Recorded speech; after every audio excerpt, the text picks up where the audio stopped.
My name is Subhashree Sahoo. I'm right now pursuing my BSc final year from Trident Biotech Sciences.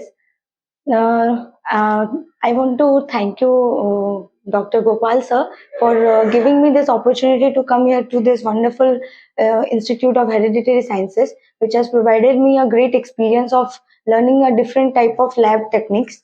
The faculties over here are very helpful, and they provide a very friendly environment to us.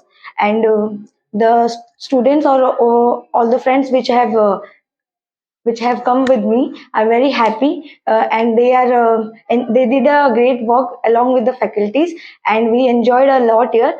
And I will tell people and my other friends sitting next to the camera to come here and enjoy the great experience over here. The lab are very neat and clean, and the teachers are very friendly, and they allow us to do one hand training over everything, making us learn all the tit and bits which we lag behind. And they are so friendly that we can share each and every doubt with them, and they are so talented that our doubts are being cleared in a very wonderful manner.